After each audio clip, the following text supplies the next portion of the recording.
আমাকে বন্ধু আছে, আর কি লাগে।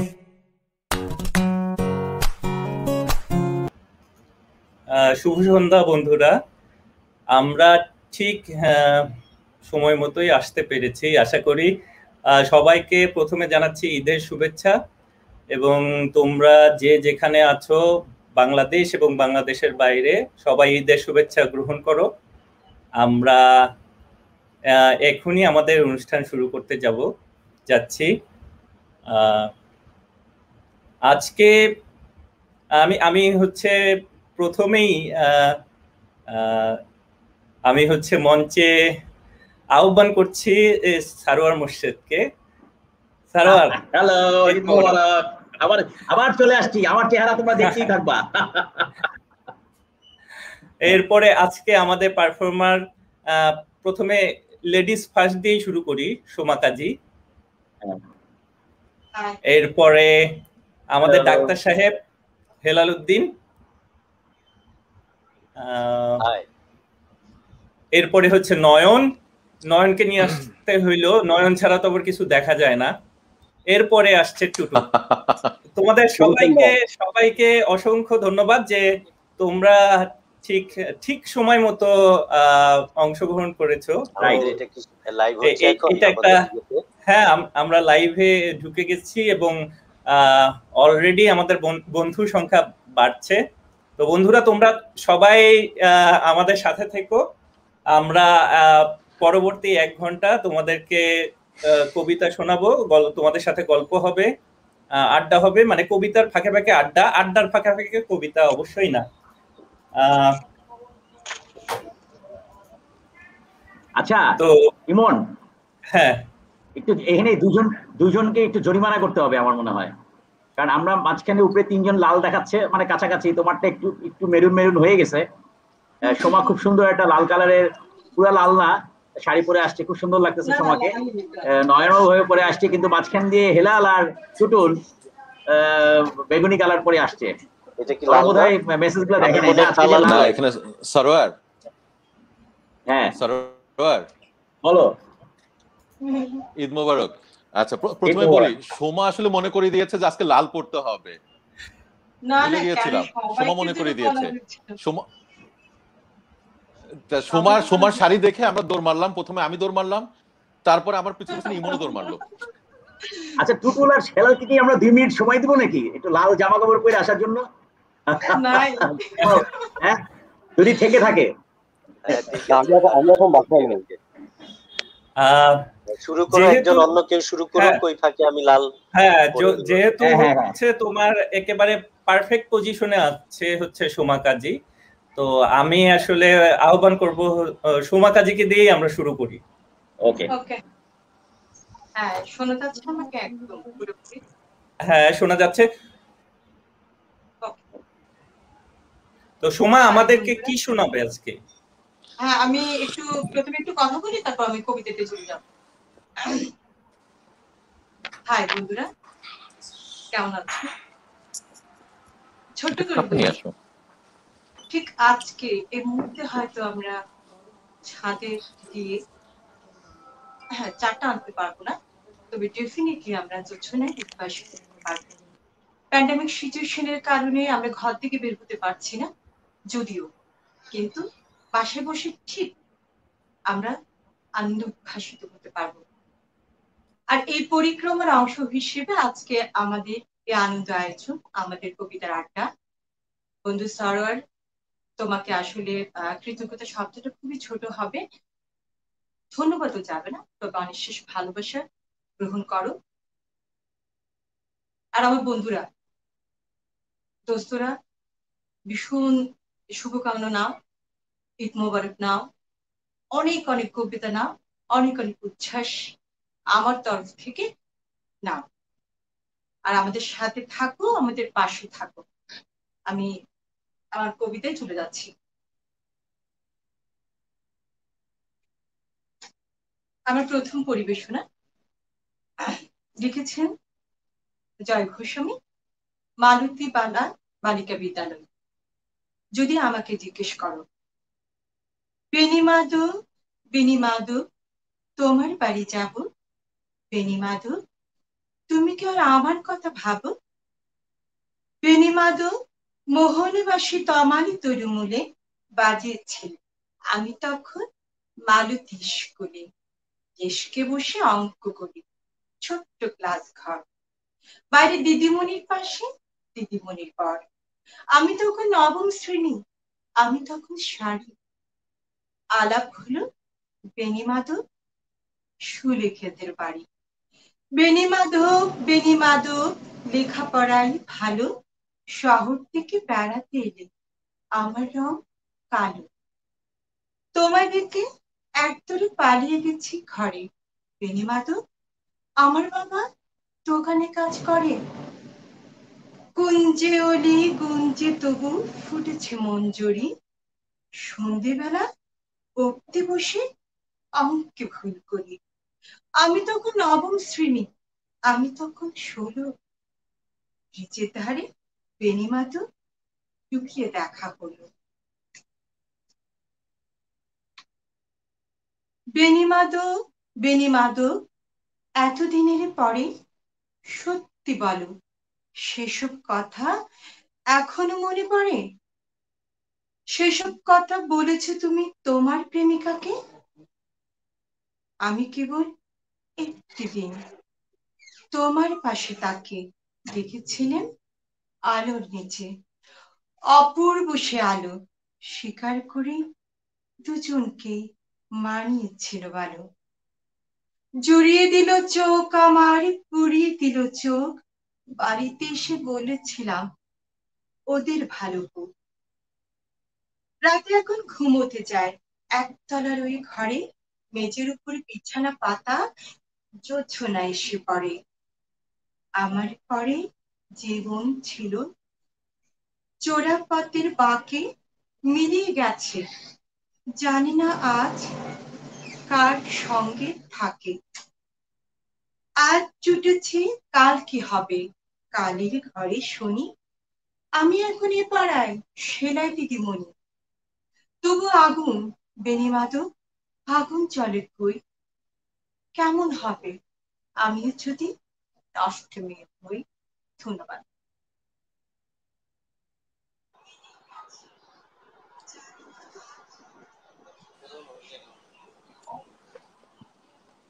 শুনতে পাচ্ছ? হ্যাঁ, ধন্যবাদ সোমা, সুন্দর শুরু করার জন্য। আমি আমার বন্ধুদেরকে আহ্বান করব যে যখন আমাদের অন্য বন্ধু আবৃত্তি করবে, তখন আমরা যদি নিজেরা নিজেদেরকে একটু মিউট করি, তাহলে যে বন্ধুটি পড়বে তার পড়তে সুবিধা হয়। আমি সবাইকে মিউট করে দিতে পারি, সেক্ষেত্রে আনমিউট করতে আমার আবার কিছুটা সময় লাগবে। যাই হোক, সবার পক্ষ থেকে আমি সোমার জন্য একটা করতালি দিচ্ছি। আমার ধারণা বন্ধুরাও করতালি দিয়েছে, কিন্তু আমরা সেটা শুনতে পাইনি, কিন্তু আমরা জানি দিয়েছে। এবং অসংখ্য অসংখ্য কমেন্ট চলে এসেছে আমাদেরকে। লাভলি আতিশ বলতেছে হচ্ছে সুন্দর হচ্ছে সোমা। ফরিদ উদ্দিন আমাদের সাথে আছে, মানে বেশিরভাগই ঈদ মোবারক দিচ্ছে। তো আমি সবার কথা না বললে আমি বলছি আমাদের সাথে আছে নাসরিন জাহান, রশিদ আছে, খালেদ সাইফুদ্দিন, বাবু, তাসলিমা আজাদ, সাইফুদ্দিন, শাহনাজ পারভিন, পারভিন লিপি, শেখ কামাল, ফারুক হোসেন সুজন, রেজাউল করিম, ফরিদ উদ্দিন, এবং অসংখ্য অসংখ্য বন্ধু আমাদেরকে মেসেজ দিচ্ছে। এবং আমার মানে তাদের এত বন্ধু আমাদের সাথে আছে যে তাদের প্রত্যেকের নাম বলতে গেলে অনুষ্ঠানের সময় শেষ হয়ে যাবে। ফলে আমি এই পর্যায়ে আহ্বান করব, যেহেতু হাবিবুর রহমান নয়ন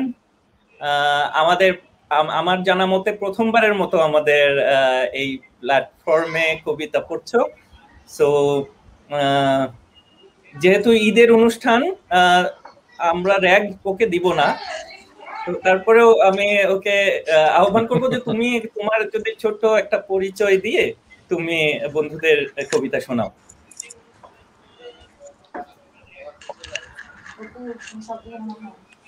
ঈদ মোবারক সবাইকে। আমি নয়ন, ঢাকা থেকে। আমি খিলগাঁও গভর্নমেন্ট হাই স্কুলে পড়ি, এটা ক্লাস 6 থেকে 10 পর্যন্ত আর কি। আগে আমি খুলনা থাকতাম, থেকে শহরে আসার জীবনে না একটা বড় ধরনের সমস্যা হয় মানিয়ে নেওয়া, আমার জন্য খুব কষ্ট হচ্ছিল। আজকে যখন কবিতা আবৃত্তি করতে যাচ্ছি তখন মনে পড়লো যে আমি যখন ঢাকায় আসি আমি কোনোভাবে মানিয়ে নিতে পারছিলাম না। হঠাৎ করে একটা ছোট শহর থেকে বড় শহরে এসে রাজধানীর সবার সাথে মানিয়ে নেওয়াটা খুব কষ্ট হচ্ছিল। তো আমি আসলে আশ্রয় খুঁজছিলাম যে কোথায়, আমি আসলে আমার নিজেকে খুঁজে পাচ্ছিলাম না। আমার কোনো মনে হচ্ছে কি কোনো পরিচয় নেই, বর্ণহীন একটা মানুষ ঘুরে বেড়াচ্ছে কিন্তু কোনো পরিচয় নেই। ক্লাস 9-এ থাকতে আমি আবৃত্তির মধ্যে আটকে গেলাম। কিছু মানুষের আবৃত্তি শুনলাম, বাংলাদেশের নাম করা সব আবৃত্তিকারদের আবৃত্তি শুনতে লাগলাম, এবং আমি একসময় এভাবে আমাকে বলতো মানুষজন, আমি কবিতা খাই, কবিতা গিলি, কবিতায় চলি, কবিতায় ঘুমাই, কবিতায় জাগি। এটা আমাকে অনেকে বলতো এবং আমি নিজেও বিশ্বাস করতাম, আসলে তাই করতাম।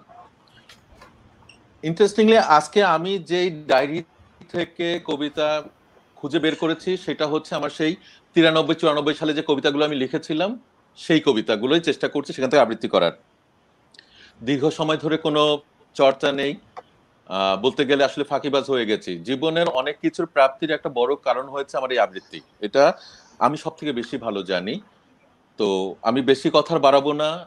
সবাইকে আবারও ঈদের শুভেচ্ছা, এবং সবার জন্য একটা কথা আবারও বলে দিচ্ছি যে আমরা সবাই চেষ্টা করি নিজেকে যতটুকু সাবধানে রাখা যায় এই করোনাকালীন সময়, কারণ এটা খুব জরুরি হয়ে পড়েছে আমাদের প্রত্যেকের জন্য। কারণ আমাদের প্রত্যেকটা জীবন হচ্ছে গিয়ে প্রতিটা পরিবারের জন্য খুব গুরুত্বপূর্ণ। তো আমরা চেষ্টা করবো নিজেকে যতটুকু সাবধানে রাখা যায়। আমার প্রথম ইচ্ছে ছিল আমি গীতাঞ্জলির একটা অংশ দিয়ে শুরু করব, কিন্তু আজকে বিকেল থেকে আমাদের এখানে বেশ অসাধারণ বৃষ্টি হলো, তা মনে হলো যে না সেটা দিয়ে শুরু করি। তো আমি শুরু করছি ছন্দহিন্দোল কবিতার কিছু অংশ পাঠ করছি, যেটা এক সময় আমার বিভিন্ন অনুষ্ঠানে আমি করতাম। লিখেছেন হচ্ছে সতেন্দ্রনাথ দত্ত।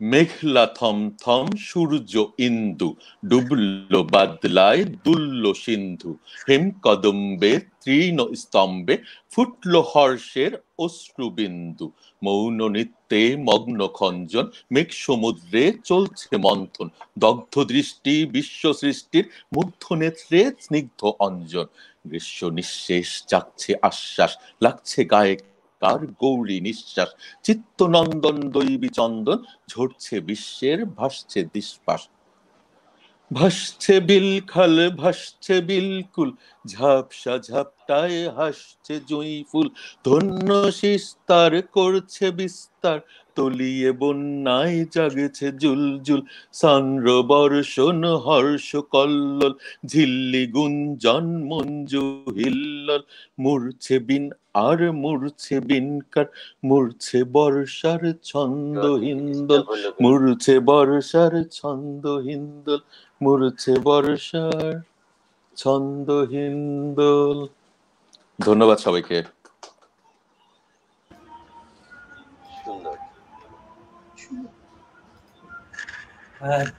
ধন্যবাদ নয়ন, তোমার জন্য করতালি অবশ্যই।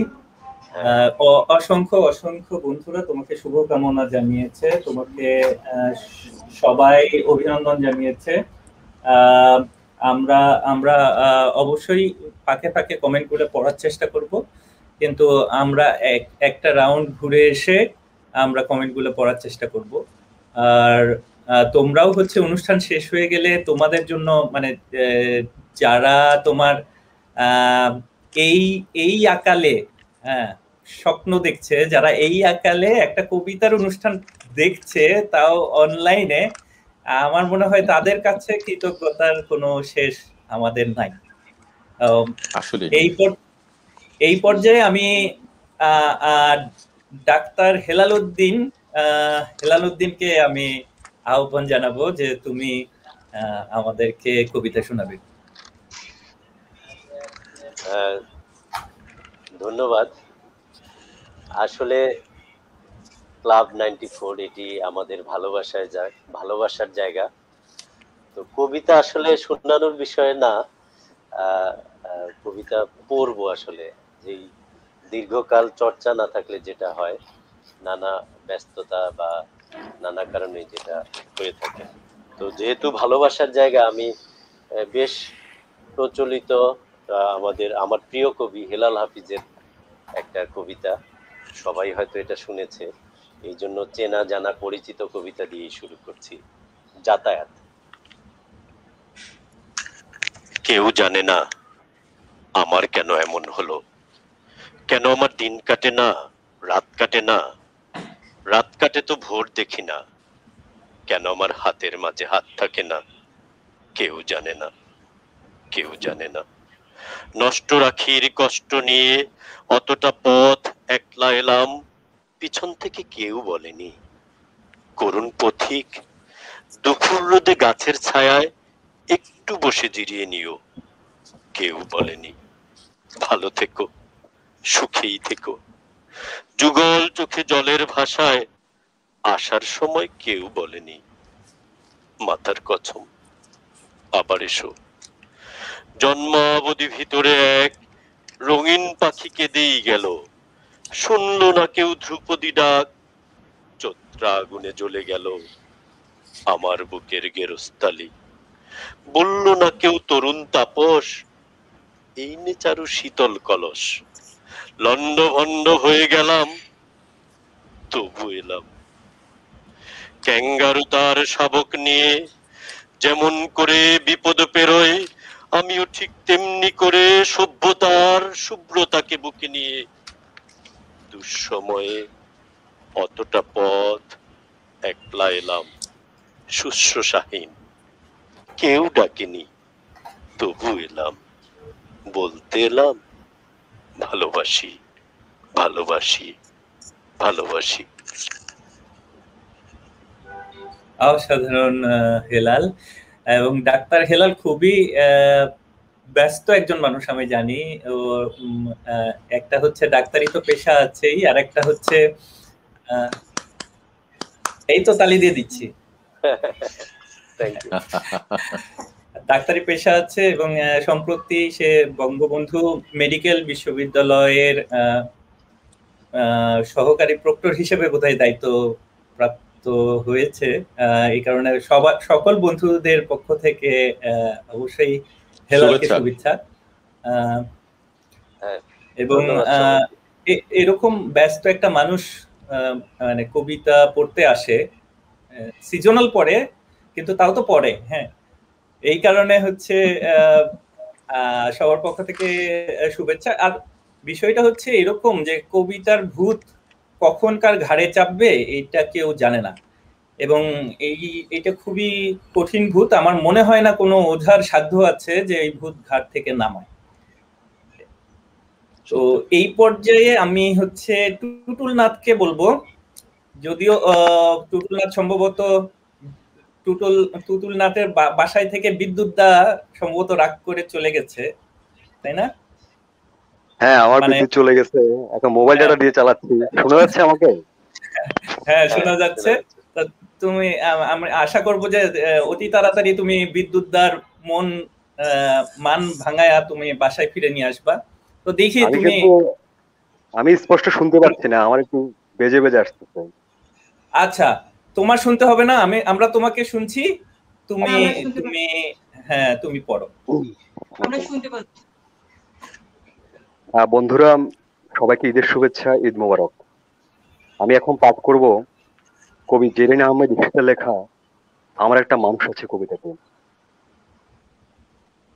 আমার একটা মানুষ আছে, মেলা যতনে তার বুকের মধ্যে লুকিয়ে রাখছি, কেউ জানে না সেই মানুষটার নাম পরিচয়, কেউ জানে না মানুষটা দেখতে কেমন। এই না জানা মানুষের দলে আমার ওই মানুষটাও আছে। আমি যে কি ভীষণ ভালো তারে বাসি সে তা জানে না, আমিও কখনো জানতে দিই না, কই নাই ভালোবাসি। কারণ মানুষটা কখনো আমার হইব না, কি লাভ কইয়া আমিও কখনো তার হব না। খামাখাই মনের মধ্যে অশান্তি লইয়া ঘুরুন লাগবো তখন, তার চেয়ে এই ভালো, আমি একলাই ভালোবাসি, একলাই পড়ি, একলাই মরি, কি যায় আসে তাতে? তবু মানুষটা ভালো থাকুক, কিছুটা আড়াল থাকুক, খুব গোপনে, তবু সে আমার থাকুক। তবে মন বোঝানো বড় দায়, মাঝে মধ্যে বড় অবুঝের মতো করে। এই যে আমি একজনকে ভালোবাসি, চোখের সামনে রোজ দেখি, আমার বুঝি কষ্ট হয় না? এই যে আমার একটা মানুষ আছে, অথচ সে কথা আমি চিৎকার করে কাউরে কইতে পারি না, আমার বুঝি যন্ত্রণা হয় না? আমারও তো মাঝে মাঝে মন চায় মানুষটারে ভালোবাসি, একবার ছুঁইয়া দেখি। আমারও তো মন চায় অধিকারের জোরে তার কান্ধে মাথা রাখি, একবার জড়াইয়া ধরি। আচ্ছা, এমন কি হইতে পারতো না যে যার চাইব সে তার এই পাইব? এমন কি হইতে পারে না আমার মানুষটা যারে গোপনে ভালোবাসি সে আমার হইল? এমন কি কখনোই হইতে পারে না? এত কিসের মানা আমাগো? সবাইকে ধন্যবাদ। হ্যাঁ, ধন্যবাদ টুটুল। অবশ্যই চমৎকার একটা কবিতা আমরা শুনলাম এবং আশা করি তাড়াতাড়ি তোমার বাসায় বিদ্যুৎ আবার ফিরে আসবে, তুমিও আমাদেরকে শুনতে পাবা। আর এর মধ্যে আমাদের সাথে অনেক বন্ধু যোগ দিয়েছে এবং খুবই স্বভাবতই সবার প্রশংসা করেই কমেন্ট করছে। পার্থ সরকার বলছে চমৎকার, জহিরা রেহান বলছে তোমাদের জন্য শুভকামনা রইল, শাহনাজ পারভিন বলছে হেলাল অভিনন্দন বন্ধু, অনেক ভালোবাসা। উম্মল সিকভা বলছে নয়ন খুব সুন্দর হচ্ছে, জসিমউদ্দিন বলছে চমৎকার, আহমেদ সাব্বির বলছে ঈদের শুভেচ্ছা অভিনন্দন, সাইলা শবনম আরেক আমাদের লেখিকা কবিতা পাঠক বন্ধু বলছে যাতায়াত ভালো লাগা একটি কবিতা ভালো লাগলো। দেয়ান নিপু বাহ, মিজান বলছে ভালোবাসার আতুর ঘর ক্লাব 94। আসলেই অপু মুরসালিন বলছে অসাধারণ, কাজী নজরুল বলছে হেলাল উদ্দিন চমৎকার আবৃত্তি দোস্ত। নজরুল বলছে মধ্যপ্রাচ্য থেকে। আমেনা খাতুন মতি বলছে তোমাদের জন্য ভালোবাসা। বাপ্পা বলছে বেশ হয়েছে। শায়লা শবনম বলছে বলতে এলাম ভালোবাসি, কিন্তু সে কাকে বলতে আসছে এটা বলেনি। লাভলি আতি সাধারণ হয়েছে ডাক্তার হেলা। এরকম প্রচুর প্রচুর কমেন্ট আমাদের আসছে এবং আসতেই থাকবে। কমেন্টের বৃষ্টি, মানে বাইরের বৃষ্টির সাথে সাথে আমাদের কমেন্টের বৃষ্টি হবে, আমরা জানি আমাদের বন্ধুরা এরকমই করে। আমরা তাদের কাছে অনেক কৃতজ্ঞ যে এই যে অ্যাক্টিভলি পার্টিসিপেট, আমরা কাউকে দেখছি না, আমরা শুধু আমাদের এই যে 5 জনকে দেখছি, কিন্তু এই যে বিপুল পরিমাণ উপস্থিতি এবং উপস্থিতির যে একটা সাড়া তারা দেয়, ঠিক এই কারণেই কিন্তু আমরা প্রতিবারের মতো মানে হচ্ছে এই মানে বাংলাদেশের বিভিন্ন টেলিভিশনের মতো আমরা 7 দিন ব্যাপী অনুষ্ঠানমালা করতে পারি, যেটা আমার মনে হয় না যে এইভাবে মানে হচ্ছে ধারাবাহিক ঈদের অনুষ্ঠান কোথাও হয়, আমার অন্তত জানা নেই। তো এই পর্যায়ে আমি সোমা কাজীকে আবার ফেরত আনবো। সোমা কাজী, সোমা কাজী শুনতে পাচ্ছ আমাকে? হ্যাঁ শুনতে পাচ্ছি, হ্যাঁ শুনতে পাচ্ছি। হ্যাঁ, তুমি আসো। স্বর্গ হতে আসে প্রেম, স্বর্গে যায় যুগে, এটা একটা সার্বজনীন কথা, কিন্তু আমি মনে করি আমার মাঝে বিদ্যমান, তোমার মাঝে বিদ্যমান, সদা সর্বত্রই আসলে প্রেমটা বিদ্যমান, বিরাজমান। তাই আমার দ্বিতীয় পরিবেশনা একটা প্রেমিক কবিতা, যেটা লিখেছেন সৃজা ঘোষ, বছর চারেক পরে। এখানে কেন্দ্রীয় চরিত্র নায়িকা তার প্রাক্তনকে ইচ্ছা করছে, এটা আমি করে শোনাব। দেখা হলো বছর চারেক পর, তুই এখন অন্য কারোর বার, অন্য কারোর ঘর। এখন অনেক হালকা রঙের শার্ট, ঠোঁটের নিচে চুম্বকটাও নেই, ভিড়ের মাঝে দেখতে পেলাম তোকে, দাঁড়িয়ে গেলাম বিপদ পাড়াতে। এখন অনেক শান্ত হয়েছিস, রকচকে সে চোখ দুটো সংসারী। বছর চারেক পরে আবার দেখা, মুখ ঢেকেছে কাঙ্ক্ষিত চাপটারি। এখন অনেক বুঝতে পারিস বুঝি আমার প্রিয় গন্ধটা আর মাখিস। নতুন মানুষ আদর করার পরে আলকা পিঠে জল অল্পনা আঁকিস। আমার মতন সেও কি খুব অভিমানী, চুল খুলে দেয় লাল টিপ সেও পরে। আচ্ছা আমার ঝক্কি পোহার কে তোর, কে বা আমার মিথ্যে নালিশ করে। নেভি ব্লুটা ছাড়াও তো শার্ট পরিস, আমার গানে রাজি হতিস না যে। আচ্ছা এখন বাংলা ছবি দেখিস নাকি আজও আতিফ ছবি বাজে? এখন কি ঠান্ডা লাগার ধাঁচ, মাথা মুছিস কার বকুনি খেয়ে? ফুটবলে আর হাত পা কাটিস নাকি, ভাল লাগে আর কাব্য করা মেয়ে? আগের মতোই দেরিতে ঘুম ভাঙি নাকি নতুন আগে জাগাই তোকে? কানে নরম কামড়ে ধরে তুই একটা কিছু বলতে চাওয়া ছোকে। নতুন মানুষ বৃষ্টি ভালোবাসে আমার মতন জোর করে ভেজপার, নাকি এখন তোর বারণের জোরে বৃষ্টি থামায় বর্ষা হাজার বার। সে ব্যথাটা আজও জ্বালাই খুব, সেও কি জানে কপালটি দেখতে। আচ্ছা অমন ঝাপটে ধরে সেও পেছন থেকে ছাপায় অতর্কিতে। তার নিশ্চয় বুকের ব্যথা নেই, নিশ্চয় নেই মন খারাপের ব্যামো। আজকে কেমন প্রাপ্ত দেখাই তোকে, আগের মতো না কুচনস কেন? এতে কেমন বেল ঘুরিয়ে পড়িস, আমার বেলায় চেনের বাড়াবাড়ি। নতুন মানুষ দিব্যি রেখেছে তো, কখনো তার জন্য বলি শাড়ি। আজকে দেখি ভিড়ের মাঝে তোকে, সত্যি বলতে কেমন বাধে। আচ্ছা তো সে অভ্যাসটা এখনো আছে, অল্প কথায় আজও ছেড়ে আসিস। নতুন মানুষ ঝগড়া করার আগে বুকের ভেতর অমন ভালোবাসিস, তারও হঠাৎ মন্দ কিছু হলে চুমুর জোরে ঘুম পাড়িয়ে দিস। আচ্ছা সেও শক্ত করে ধরে কাছে চেয়ে জানায় অবনীশ। সেও কি খুব তুই পাগলি মেয়ে, চশমা পরে কথা কথা কাঁদে বুঝি? সেও কি খুব কষ্ট পেলে একা খুব গোপনে জায়গা খুঁজে ছাদে?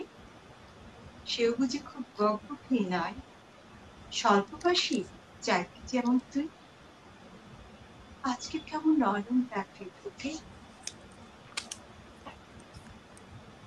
এই যে এখন চুপটি করে একা দাঁড়িয়ে আছিস নালিশ করে গিয়ে।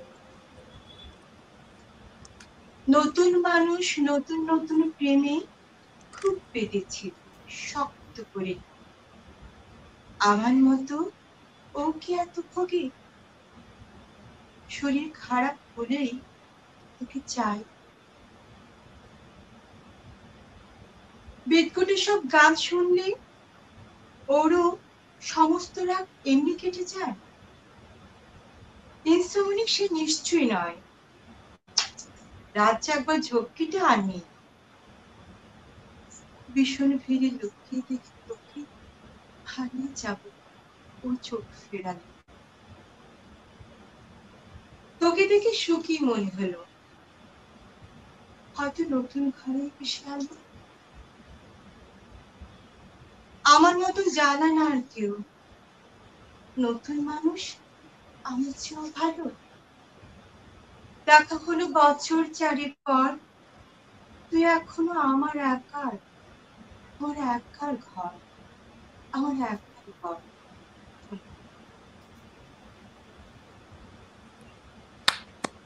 অসংখ্য ধন্যবাদ সোমা কাজী। আমাদের অনেক অনেক বন্ধু তোমার কবিতা শুনে প্রশংসা করছে। কাজী নজরুল বলছে কাজী নজরুল বলছে কাজী সাহেবা অসাধারণ আবৃত্তি। তুমি তুমি কাজী বইলা তুমি আর এক কাজীকে মানে তুমি দল ভারী করার চেষ্টা করতেছো। আচ্ছা, দেয়ান নিপু বলছে দারুণ। সরোজিনী হক এই ইমোজি দিচ্ছে, বন্ধু তুমি এই 2 নাম্বারই কমেন্ট করো না, তুমি লেখো লেখো লেখো। লাভলি আতিক বলছে খুব সুন্দর হচ্ছে সোমা। মাসুদ বলছে দারুণ হচ্ছে। আচ্ছা, সরোজিনী হক লিখেছে আর বা চমৎকার। শাহনাজ পারভিন মানে আমাদের কি বলবো, শাহনাজ পারভিন হচ্ছে যে কোনো লাইভের কি বলে মানে স্টার দর্শক, মানে স্টার পারফর্মার যেরকম থাকে ও হচ্ছে স্টার দর্শক, সব সময় আছে। নজরুল করিম লেকচারার ও বলছে সোমা তোমার সাথে সাথে বলছি।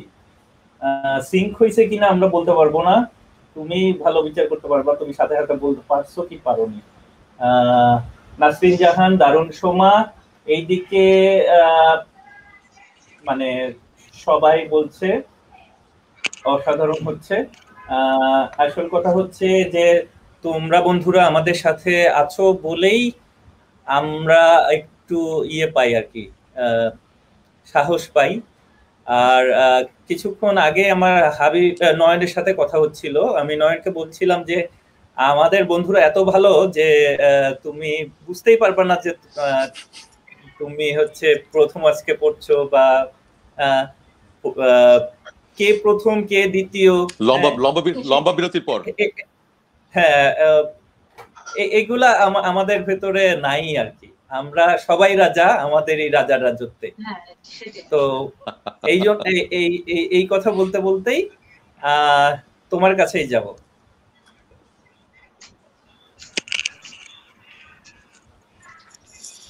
জানি উচ্চারণে ভুল হচ্ছে, আবেগে অনেক জায়গায় ভুল হচ্ছে, কিন্তু ভালোবাসায় কোনো কমতি নেই, চেষ্টা করে যাচ্ছি যতটুকু ভালো করা যায়।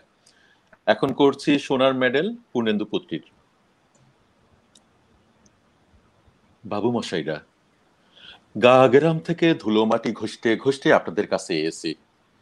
কি সাকসিকান শহর বানিয়েছেন গো বাবুরা।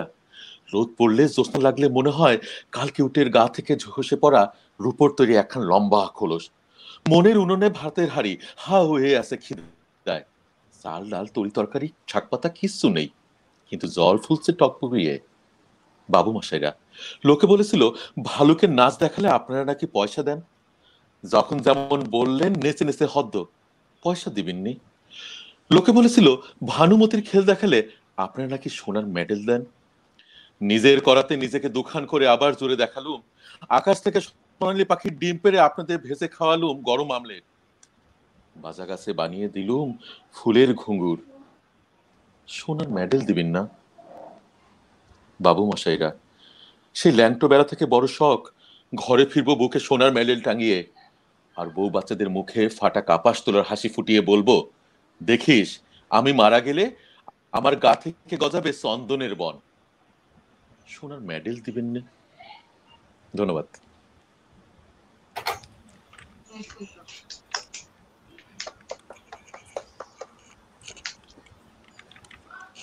মেডেল দিতে হবে। হ্যাঁ, মেডেল অবশ্যই দিতে হবে। এখন কোন মেডেল দিব এটা বুঝতে পারতেছি না। মেডেল নিয়ে আবার একটা অ্যাডও আছে, ওই কত ক্যারেট সেটা জানলেই চলবে। না না, আমি অন্যদিকে যাচ্ছি। এবার ঠিক আছে, যাই হোক, যাচ্ছে তাই পুরুষ। তো তবে তোমার হচ্ছে ইয়ে হবে আর কি, কি বলে, এক সময় মানে কবিতা খাওয়া, কবিতায় ঘুমানো, কবিতার সাথে বসবাস করা লোক এইভাবে আমাদেরকে ফাঁকি দিবে, এটা মনে হয় তোমার ফাইন হয়ে গেছে আর কি। আর সম্ভবত বুঝতে পারলাম, ওয়ারেন্ট জারি হলো। হ্যাঁ, আর এই তো তোমার স্বভাবতই তোমার প্রশংসা ধ্বনি আমি হচ্ছে এই কমেন্টে দেখতে পাচ্ছি। নয়ন খুব ভালো আবৃত্তি হচ্ছে, কাজী নজরুল বলছে শায়লা শবনম স্বতঃস্ফূর্ত আবৃত্তি, হাবিবুর রহমান নয়ন, অপু মুরসালিন ও ও ওয়াও, মানে সে সম্ভবত জ্ঞান হারাইছে এরকম কোন একটা সমস্যা, মানে কবিতা শুনে। আর এটা একটা বিশাল বিষয় আর কি, কনসার্টে মানুষ জ্ঞান হারায় বাজনা শুনে, সেখানে তুমি তোমার হচ্ছে দর্শকরা এখানেও আমাদের বন্ধুরা জ্ঞান হারাচ্ছে। আর তোমার খান লদি বলছে দারুণ, শারমিন সুলতানা আখি বলছে দারুণ হইতেছে, এসডি বাপ্পা ভালো হইছে, নয়ন বলছে, সবাই ভালো বলছে। আর তোমাকে দুষ্ট বলছে। হ্যাঁ, আর দুষ্ট বলছে। আমি তো ওগুলা এড়ায় যাই, বুঝো না, আমি হচ্ছে এগুলা তো ডাক্তার সাহেব কবিতা শুনতে চাচ্ছে,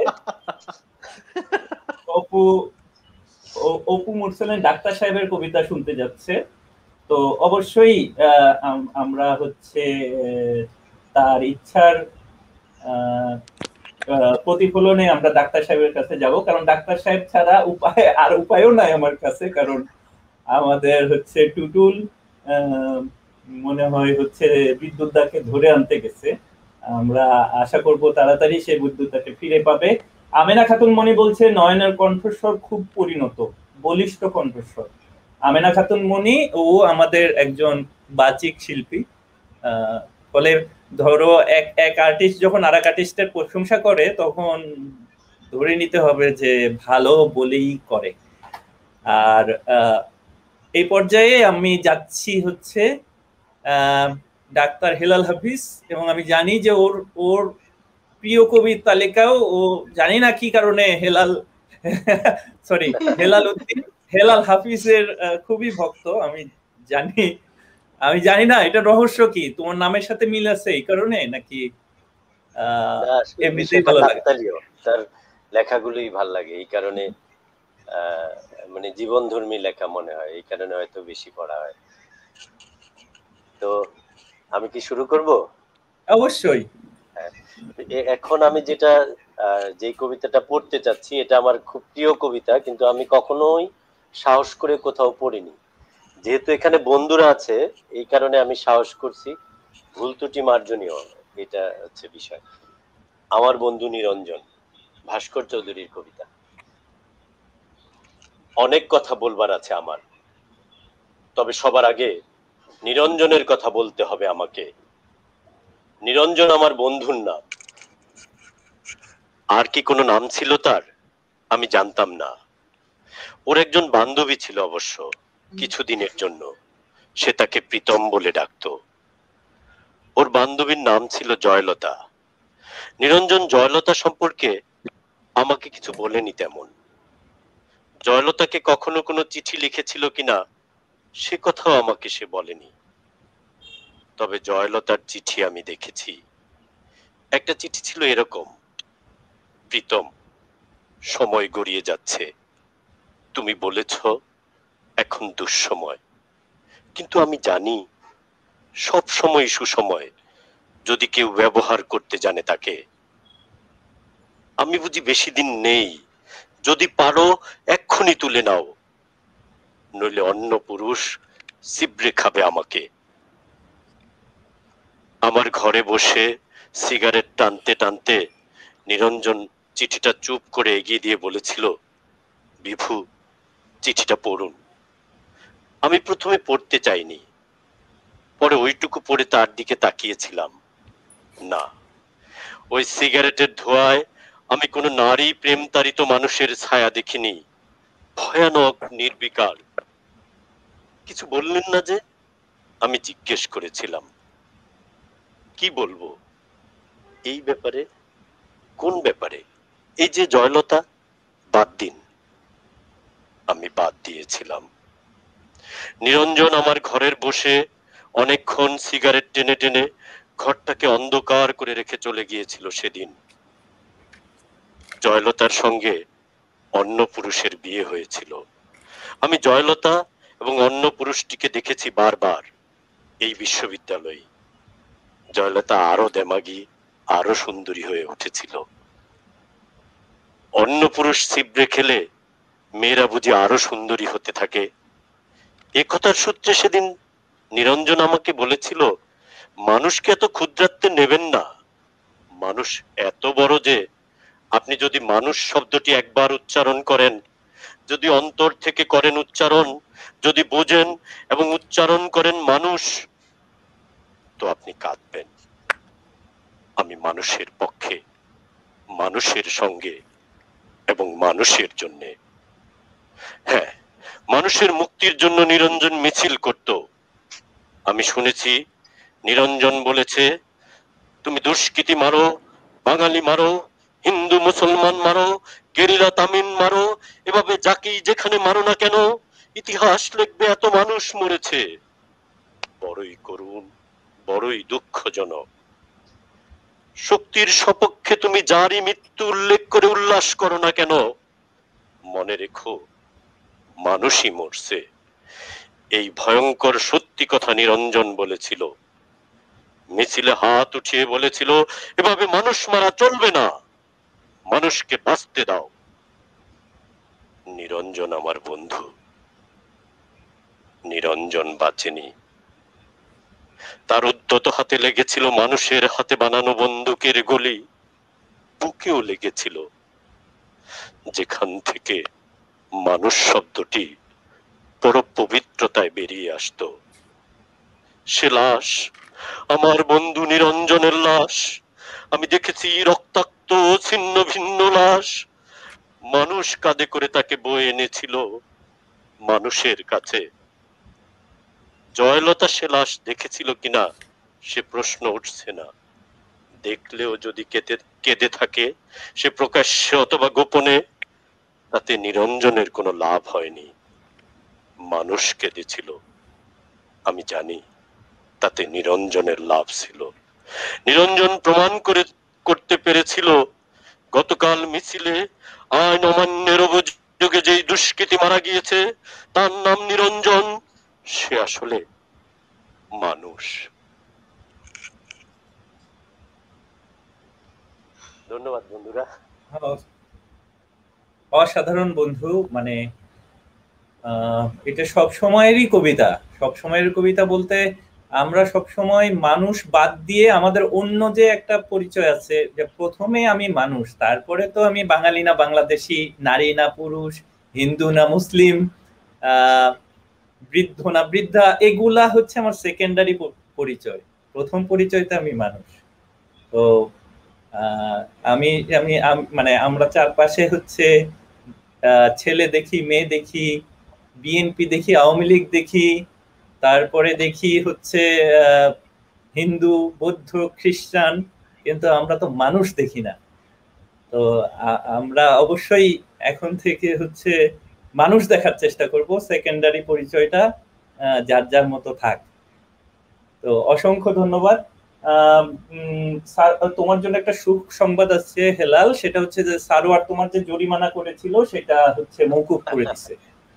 আর উম্মুল স্নিগ্ধা বলছে ভালো হচ্ছে। আর আর হচ্ছে শানাজ পারভিন বলছে ও বাহিরে থেকে হাওয়া দিচ্ছে। তো তাহলে কি তুমি বন্ধু যে হাওয়া হাওয়া এই হাওয়া খুশবু লুটা দো গান গাচ্ছ বাইরে থেকে? আমি বুঝতে পারলাম না। আর সারোয়ার নয়নের কণ্ঠস্বরের প্রশংসা করেছে, ক্লাস ক্যাপ্টেন সারোয়ার। এখানে বিষয় আছে যে সারোয়ার প্রথম দিকে কবিতা অত পছন্দ না করলেও সারোয়ার কিন্তু নিজে ধীরে ধীরে কবিতার ফাঁদে পা দিচ্ছে, এবং এই কারণেই সে এই অনুষ্ঠানে না থাকলেও দর্শকের আসনে অনুষ্ঠানটা দেখছে। শাহনাজ পারভিন বলছে আসলে হেলাল হাফিজের কবিতা অনেক ভালো লাগে। আর সবাই কথা বলছে, কিন্তু আমার মনে হয় যেহেতু টুটুল আসা যাওয়ার মধ্যে আছে, আমি টুটুলকে দেওয়ার আগেই টুটুল চলে গেল। তো এইবারে টুটুলের পালা ছিল। তো এরপরে আমি সোমাকে বলছি এর মধ্যে যখনই টুটুল ঢুকবে আমরা তখনই টুটুলকে দিয়ে দিব, ঠিক আছে? তোমাদের তো আপত্তি নাই? না, ওকে ওকে, আমরা তাহলে সোমার কাছে যাচ্ছি।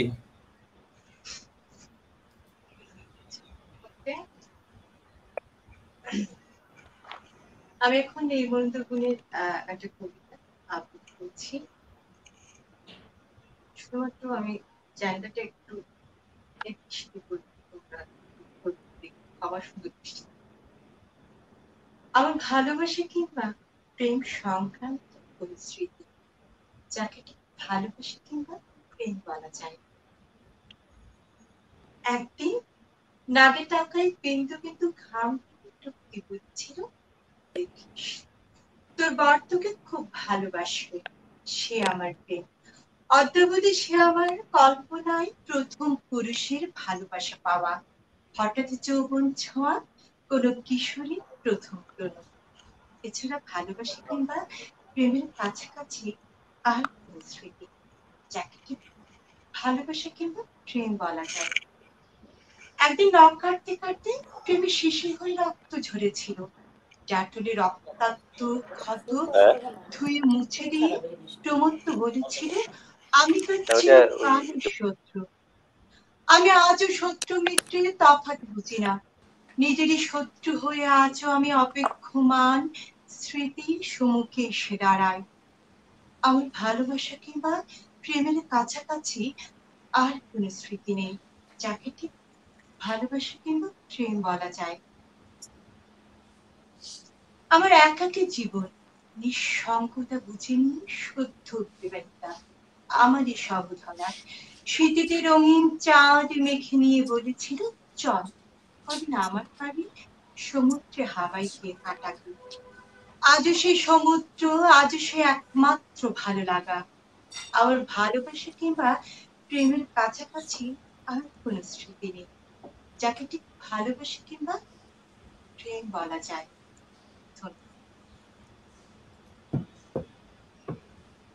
অসংখ্য ধন্যবাদ।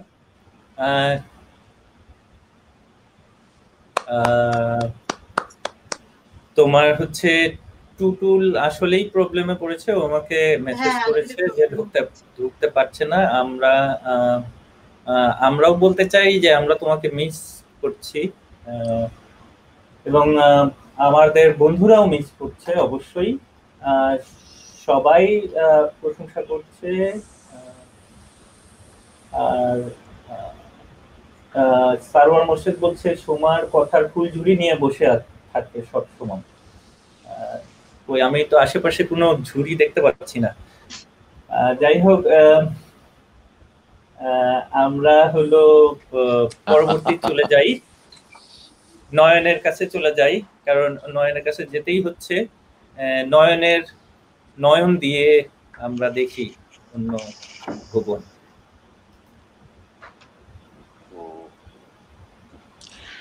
আগে সোমাকে বলে রাখি, সোমা যে কবিতা আবৃত্তি করলো এটা ছিল আমার প্রথম, মানে কবিতায় প্রেমে পড়ার প্রথম কবিতা ছিল এটা, যে আমার ভালোবাসা কিংবা প্রেম সংক্রান্ত কোনো স্মৃতি নেই। তো সোমা আমাকে একেবারে এক ধাক্কায় সে 93 সালে নিয়ে গেল। আশা করি সবার ভালো লাগবে। আমি আবারও ক্ষমা চেয়ে নিচ্ছি, কারণ আমার অনেক সময় উচ্চারণে ভুল হতে পারে, কারণ অনেক দিনের চর্চা নেই, তারপর চেষ্টা করে যাচ্ছি। আর এখন যে কবিতা যেটা করছি, আমার মনে আছে আমি কলেজ জীবনে এটা পাঠ করে ফার্স্ট হয়েছিলাম প্রতিযোগিতায়, কিন্তু এখন তো করি না, দেখা যাক। হ্যাঁ, জিন্দাবাদ সঞ্জীব চট্টোপাধ্যায়। ফেল করা ছেলেকে যেমন তার শুভান্নধীরা বলেন, বাবা সামান্য একটু লেখাপড়া করলেই তো পাশ করে যাও, কেন করো না মানিক? বেশি না, সারাদিনে ঘন্টায় 2 কি 3, তাহলে ফল বেরোবার পরে অমন হাপুস নয়নে কাঁদতে হয় না। সেই একই কথা দেশবাসী রাজনীতিবিদকে বলেন মনে মনে, বাবু সাহেব দেশের জন্য সামান্য একটু কাজ করলেই তো আসনটি পাকা হয়ে যায়, কেন করেন না হুজুর? কেন করি না? কেন করেন না? কেন করি না? চেয়ারে বসলেই মাথাটা কেমন হয়ে যায়, জনসাধারণ সব গুল হয়ে যায়, দেশ ফেশ ভেসে যায়। চেয়ারের দোষ? চেয়ার তো সাহেবী জিনিস। তাছাড়া একসময় সাহেবরা এদের শাসন করত, শাসন মানেই শোষণ, দেশটাকে বাদুর চোষা করে ফেলতে ইচ্ছে করে। তা স্যার, চেয়ারে না বসে চৌকি বা শীতল পাটিতে বসলেই হয়। বেশিক্ষণ বসা যায় না যে, পা ধরে যায়, পিঠ ব্যথা করে, কষ্ট হয়। নাই বা বসলেন, ঘুরে ঘুরে দেশটাকে দেখুন না, কত দিকে কত মানুষ ছড়িয়ে ছিটিয়ে আছে, কি ভাবে তারা বেঁচে আছে, কি তাদের অভাব অভিযোগ, তাদের জন্য কি করা উচিত। তেমন স্বাধীনভাবে হাটে হাটে মাঠে মাঠে ঘুরে আমাদের স্বাধীনতা নেই, ঘোরা উচিত নয়। রামশ্যাম যদু মধুর মতো আমরা ঘুরতে পারি না, টেকনিক্যালি অসুবিধা আছে। আমরা বাসে ট্রেনে চাপতে পারি না, প্লেন গাড়ি এ দুটি বাহনই আমাদের সম্বল। গাড়ির জন্য পাকা রাস্তা চাই, থাকার জন্য ভালো ডাক বাংলো চাই, সার্কিট হাউস চাই। সাহেবরা ঘোড়ায় চড়তে জানতো, ফলে টপাটপ চলে যেত ইন্টেরিয়র ভিলেজে। আমাদের তো সে শিক্ষা কোথায়? চীনা নেতারা সাইকেল চড়ে, আমাদের শরীরের যে হাল, এই ভুড়ি মুড়ি ঘেটে ভাত মাত দিয়ে সাইকেল অসম্ভব। ফলে আমরা হেডকোয়ার্টারেই থাকি, আর তেমন পেগুরো পায়ে দেখলে জেলা শহরে যাই পেশাব করতে। আর হ্যাঁ, নির্বাচনের সময় নিজের কেন্দ্রের অলিতে গলিতে হাত জোর করে গোপ্তা মুখে পাচন খাওয়ার মতো একটা রাউন্ড দিয়ে আসি। এই কি যথেষ্ট? অফকোর্স, কাজের মানুষ এর থেকে বেশি কি আর করবে? পলিটিক্স তো আর কালো গুঁড়ো দাঁতের মাজন নয় যে আমরা পাড়ায় পাড়ায় সোঙ্গাপুকে বিক্রি করব, এই এক টেকনিফাইড ব্যাপার। কাজের লোক, তা আপনাদের কাজটা কি? অনেক কাজের অভাব আছে। অন্য করে করে বলবেন কি কি কাজ? সবচেয়ে বড় কাজ চেয়ারে চেপে বসে থাকা আর সাপের গর্তের দিকে সতর্ক দৃষ্টি রাখা। সাপের গর্ত হলো বিরোধীরা, বেরোলেই চেপে ঢুকিয়ে দাও, রেডি লাঠি, মার আর পাল্টা মার, লাগাতার লাঠি। রাজনীতি মানেই পথচারী নৃত্য, চলো লাঠি চালাই ভুলি দেশের ভালাই। এই হচ্ছে আমাদের সঙ্গীত। এভাবে দেশের কাজ হবে কিভাবে? হবে না। এই দেশে যতদিন বিরোধীরা আছে ততদিন কিচ্ছু হবে না। কি করে হবে বলতে পারেন? সবসময় আপনার কাঁচা নিয়ে যদি টানাটানি করে, সে কাঁচা সামলাতেই 5 বছর শেষ। কাজ করতে হলে পায়ের তলায় শক্ত জমি চাই, যে জমি টলানো যায় না। দাঁড়াতেই দিচ্ছে না তো কাজ। সে কি রে দাদা? হ্যাঁ রে দাদা, ওরা বসলে আমরা ঠেলে ফেলি, আমরা বসলে ওরা ঠেলে ফেলবে। ঠেলি আর ঠেলা, ঠেলা আর ঠেলি, আর আপনারা বলুন ল্যাও ঠেলা। তাহলে আমাদের কি হবে? আমরা কিছুই পাবো না। কেন পাবেন না? সবচেয়ে বড় জিনিস পাবেন, মজা, খেলা ডিকা। আপনারা দর্শক, একবার ওদের বসাও, 5 বছরের আশাভঙ্গ, আবার আমাদের বসাও, আবার ওদের, আবার আমাদের। বাহ বাহ, তাই তো বাংলার মরমিয়া কবি হালি শহরে বসে গিয়েছিলেন, এই ফেলা তোলার ভবের খেলায় সেই শান্তিমা কোথায় বল। তাহলে আমাদের শান্তি কি চিতায় উঠলো? ও শিওর, ফাইনাল শান্তি। খুব তো নেচেছিলে মানিক। রাজনীতির কি বোঝো? শুধু নেচেই মরো। দেশ হচ্ছে মরা ইঁদুর, একবার চিল হয়ে আমরা ছো মারি, ওরা তখন কাক হয়ে কা কা করে। আবার ওরা চিল হলে আমরা কাক হই, আর দূরে অপেক্ষায় থাকি শকুনের ঘোলাটে চোখ। মানকেরা ভাগারে পড়লেই খা খা করে উড়ে আসে, বলো জিন্দাবাদ জিন্দাবাদ। ধন্যবাদ সবাইকে। ধন্যবাদ নয়ন। এখন আমারও বলতে হবে সঞ্জীব চট্টোপাধ্যায়ের মতো যে ল্যাও ঠেলা। তোমার জন্য সবার পক্ষ থেকে জোরে করতালি। সোমা কোথায় যেন গিয়েছিল আমি জানি না, ঝুড়ি আনতে গেছিল নাকি? হ্যাঁ, ওই যে কথার ঝুড়ি, ফুল ঝুড়ি।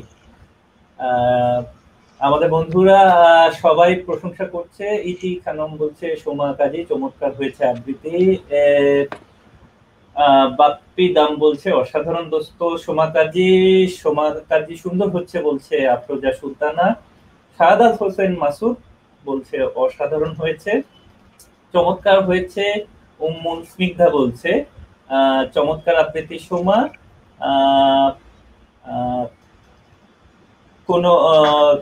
এরপরেই হচ্ছে নয়নের প্রশংসা শুরু হয়ে গেছে। সুলতানা নাসরিন জাহান বলছে বেশ ভালো হচ্ছে নয়ন। বেশ ভালো কতটা ভালো আমি বুঝতে পারছি না, আর তুমি একটু ক্লিয়ার করে বলো যে কতটা ভালো, 10-এ কত দিবা বা 100-তে কত দিবা। আর হ্যাপি রহমান নয়ন চমৎকার হচ্ছে, মানে তুমি হ্যাপি রহমানকে হ্যাপি করতে পারছো নয়ন, এই জন্য তোমাকে অভিনন্দন। আর লেকচারার নজরুল করিম বলছে ভালো, নজরুল করিম বলছে ভালো লাগছে নয়ন। নয়নকে নয়ন পুরো প্রফেশনাল আবৃত্তিকার। আফরোজা সুলতানা বলতেছে বন্ধু এগুলা বলিও না, প্রফেশনাল বললে ও পরের অনুষ্ঠান থেকে টাকা টুকা চাইতে পারে। যাই হোক, সায়েদ নুরুজ্জামান বলছে বাহ অনেক সুন্দর। এরকম কমেন্টের বৃষ্টি আসছে। নয়ন বলছে, আমেনা খাতুন মনে বলছে নয়ন ভীষণ সাবলীল ভঙ্গিতে আবৃত্তি করে, ভীষণ ভালো লাগছে। আর কবিতা নির্বাচনের ভিন্ন মাত্রা যোগ করেছে, মানে তুমি নির্বাচনে দাঁড়াইলে হয়তো জিতে যাবা আর কি, তোমার নির্বাচন ভালো। আর আমাদের ক্লাস ক্যাপ্টেন সারোয়ার মুর্শিদ বলছে বাহ নয়ন বেশ ভালো হচ্ছে। আজকে সারোয়ার মনে হয় খুবই এনজয় করতেছে দর্শকের আসনে থেকে। লেও ঠেলা, ঠিক আছে। এখন আমি হচ্ছে ঠেলাটা দিতে যাচ্ছি ডাক্তার হেলাল উদ্দিনকে। ডাক্তার হেলাল উদ্দিন আসো, লেও ঠেলা।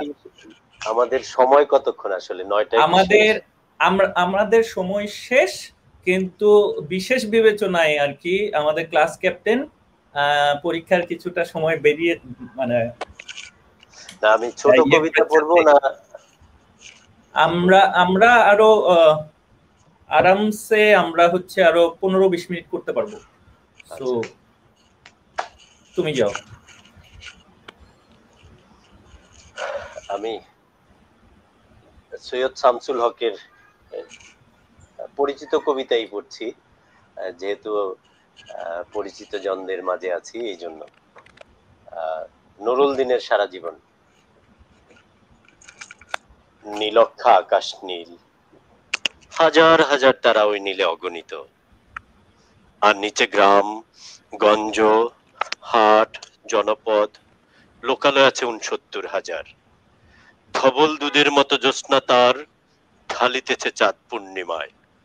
নষ্ট ক্ষেত নষ্ট মাঠ, নদী নষ্ট বীজ নষ্ট, বড় নষ্ট যখন সংসার, তখন হঠাৎ কেন হানা দেয় নীলক্ষার নীলে তীব্র শীষ দিয়ে এত বড় চাঁদ।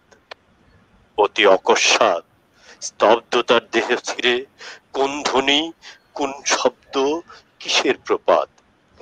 গোল হয়ে আসুন সকলে, ঘন হয়ে আসুন সকলে, আমার মিনতি আজ স্থির হয়ে বসুন সকলে।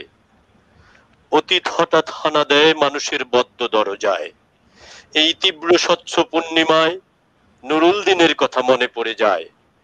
কাল ঘুম যখন বাংলায়, তার দীর্ঘ দেহ নিয়ে আবার নুরুল দিন দেখা দেয় মরা আঙিনায়। নুরুল দিনের বাড়ি রংপুরে যে ছিল, রংপুরে নুরুল দিন একদিন ডাক দিয়েছিল 1189 সালে। আবার বাংলায় বুঝি মনে পড়ে যায়, নুরুল দিনের কথা মনে পড়ে যায় যখন শকুন নেমে আসে এই সোনার বাংলায়। নুরুল দিনের কথা মনে পড়ে যায় যখন আমার দেশ ছেয়ে যায় দালালের আলখেল্লায়। নুরুল দিনের কথা মনে পড়ে যায় যখন আমার স্বপ্ন লুট হয়ে যায়।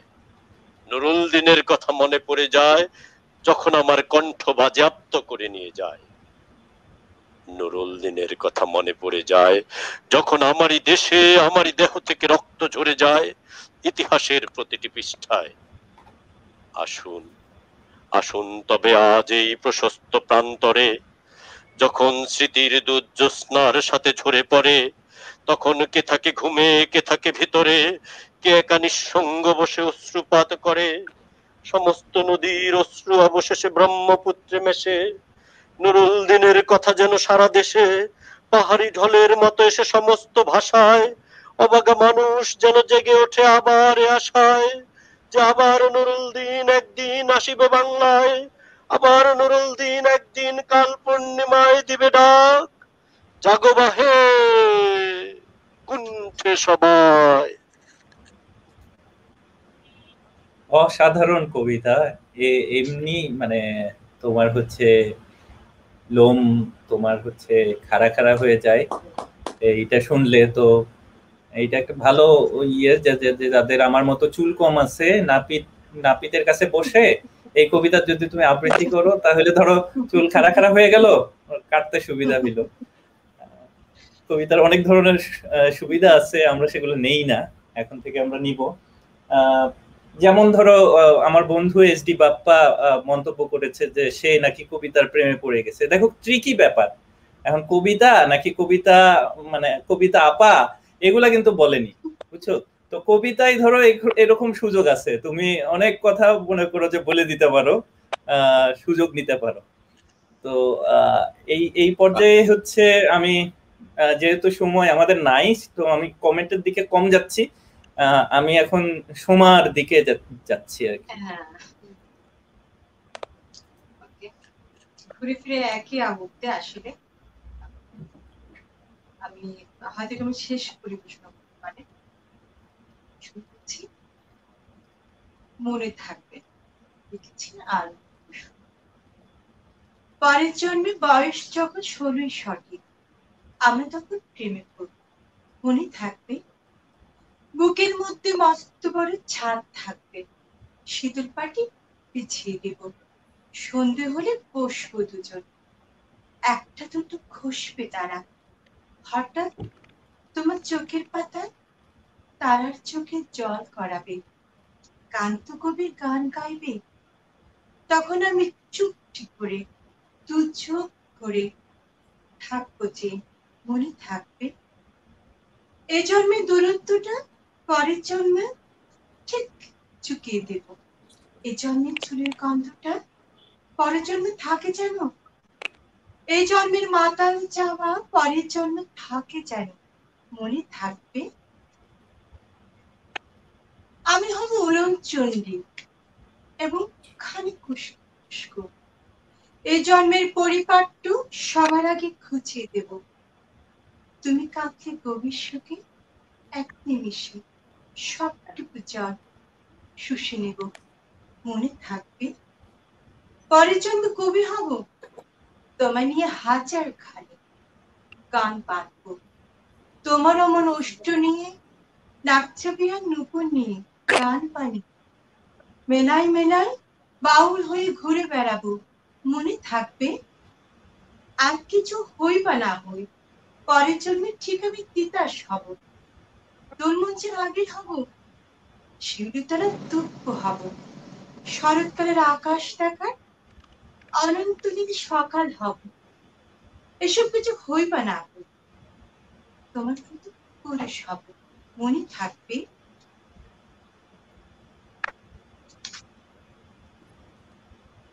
আমার অনেক কথা ছিল, এই জন্যে তা চাই না বলা, বুকে অনেক শব্দ ছিল, সাজিয়ে গুছিয়ে তবু ঠিক কাব্য করে বলা গেল না, এই জন্ম তো কেটে গেল অসম্ভবের অসঙ্গতে, পরের জন্মে ঠিক আমি মানুষ হব, তোমার ভালোবাসা পেলে মানুষ হবই, মিলিয়ে নিও। পরের জন্মে তোমায় নিয়ে বলতে ভীষণ লজ্জা লাগে, সত্যি ভীষণ লজ্জা করছে, পরের জন্মে তোমায় নিয়ে মনে থাকবে। ধন্যবাদ। ধন্যবাদ সোমাক্তাজি। মনে থাকবে, আমার তো মনে থাকবে, আমাদের দর্শক বন্ধুরা যারা আছে তারাও বলতেছে মনে থাকবে,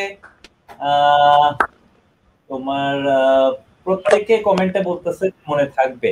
হ্যাঁ, অবশ্যই মনে থাকবে। এবং হেলাল কি হেলালের সাথে সাথে আমি দেখছি যে হেলাল যখন কবিতা পড়ছিলে তখন আমিনা খাতুন মনি, তারপর হচ্ছে শায়লা শবনম, এরা কবিতা লিখছিল। মানে দেখো একটা কবি তুমি যখন পড়লা কতখানি সম্পৃক্ত হয়ে গেলে, মানে যেহেতু তারা পড়তে পারছে না তোমার সাথে, তারা লিখে যাচ্ছে কবিতা, মানে তোমার সাথে ওই লাইনগুলো লিখছে নুরুদ্দিনের কথার সাথে। তো এইটাই হচ্ছে আমাদের পাওয়া আর কি।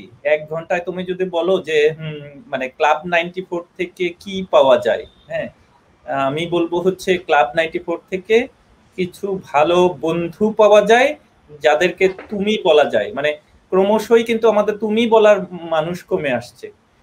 হ্যাঁ, তো এইটা হচ্ছে আমাদের একটা নিঃশ্বাসের জায়গা। এখান থেকে আসলে এইটুকুই প্রাপ্তি যে কোথায় হেলাল থাকতো আর কোথায় থাকতো নয়ন, কোথায় থাকতো সোমা কাজী।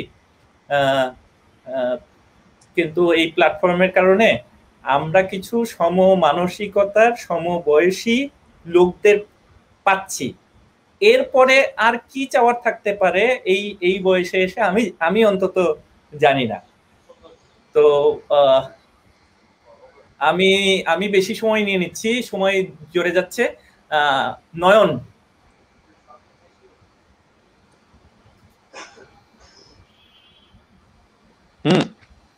শুরু করো। খুব চেনা একটা বৃত্তি করছি। আমাকে শোনা যাচ্ছে? হ্যাঁ, শোনা যাচ্ছে। হ্যাঁ,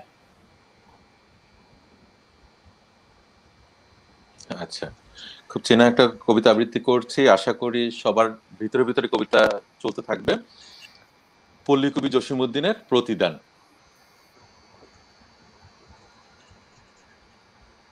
আমারে ঘর ভাঙিয়াছে যেবা, আমি বাঁধি তার ঘর। আপন করিতে কাঁদিয়া বেড়াই, যে মোরে করিল পর। যে মোরে করিল পথের বিভাগী, পথে পথে আমি ফিরি তার লাগি। দীঘল রজনী তার তরে জাগি, ঘুম যে মরেছে মোর। আমারে ঘর ভাঙিয়াছে যেবা, আমি বাঁধি তার ঘর। আমারে কুল ভাঙিয়াছে যেবা, আমি তার কুল বাঁধি। যে গেছে বুকেতে আঘাত হানিয়া, তার লাগি আমি কাঁদি। সে মরে দিয়েছে বিষে ভরা বাঁধ, আমি দেই তারে বুক ভরা গান। কাটা পেয়ে তারে ফুল করিতে কাঁদিয়া বেড়াই, যে মোরে করিল পর। মোর বুকে যেবা কবর বেঁধেছে, আমি তার বুক করি। রঙিন ফুলের সোহাগ জড়ানো ফুল মালঞ্চ ধরি।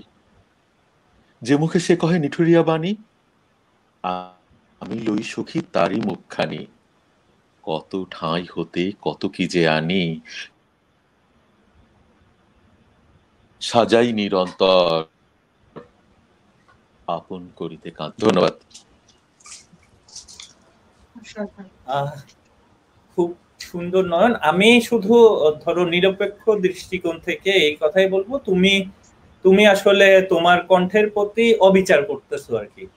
তো অন্যকে ঠকাও ভালো কথা, নিজেকে ঠকায়ও না। আমার রিমার্কস হচ্ছে এটাই, এটা হচ্ছে এই ফাঁকে বলে রাখলাম।